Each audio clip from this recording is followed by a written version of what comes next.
एक समय की बात है, एक गांव में एक गुड्डू नाम का एक व्यक्ति रहता था।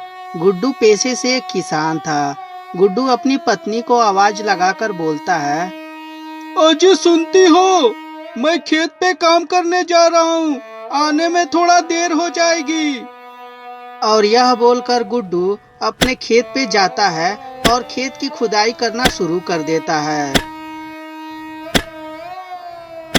गुड्डू खेत की खुदाई कर रहा होता है, तभी एक सांप आता है और गुड्डू के पैर में काट देता है। गुड्डू वहीं पर तुरंत गिर जाता है और गिरकर तुरंत वहीं बेहोश हो जाता है।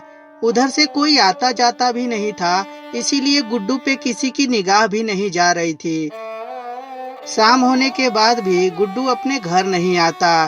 तभी उसकी पत्नी सोचने लगती है कि कभी भी इतना देर नहीं होता था, आज अचानक से गुड्डू को आने में इतनी देर क्यों हो रही है। हमेशा तो शाम होने से पहले गुड्डू घर पे चले आते थे, लेकिन आज अभी तक घर पे नहीं आए।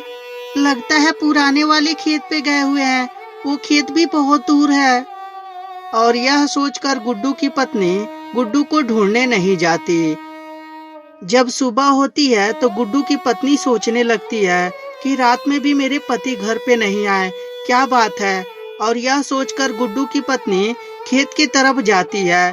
तभी देखती है कि उसके पति मूर्छित पड़े रहते हैं। अपने पति को मूर्छित देखकर नेहा बहुत ज्यादा घबरा जाती है और अपने पति को उठाकर अपने घर लेकर आती है और तुरंत डॉक्टर को भी बुलाती है। जब डॉक्टर आता है, देखिए आपके पति को कोई सांप काटा था, जिसके कारण से पूरा शरीर में जहर फैल गया है और हमें बहुत दुख के साथ ये बताना पड़ रहा है कि ये अब कोमा में जा चुके हैं।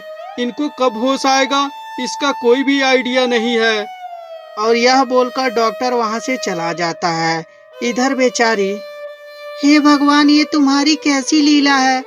मेरे पति को आपने कोमा में भेज दिया, अब मेरे घर का खर्चा कैसे चलेगा। नेहा अपने पति की यह हालत देखकर बहुत ज्यादा दुखी हो जाती है, परंतु नेहा के सामने अब बहुत बड़ी चुनौती थी, क्योंकि नेहा के घर में अब खाने का राशन भी नहीं था। और ऐसे में नेहा अगर जो काम नहीं करती तो उसका गुजारा कैसे होता।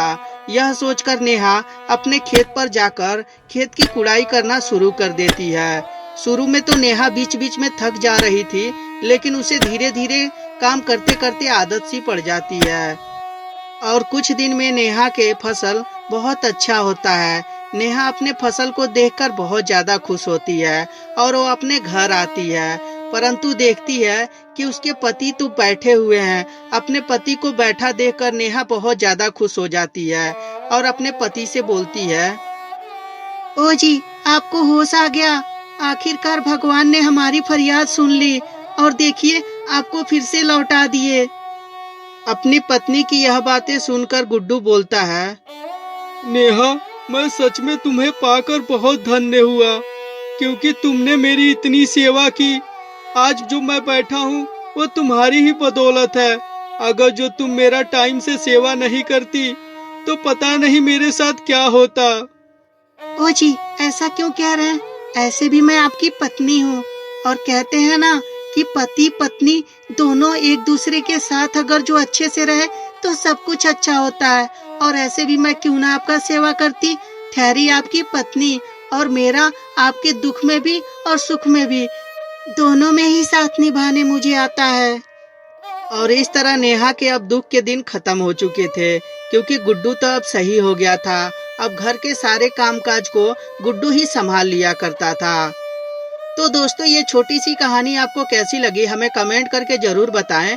अगर जो कहानी अच्छी लगी हो तो कृपया लाइक कर दें और हमारे चैनल को सब्सक्राइब करके घंटी भी दबा दें।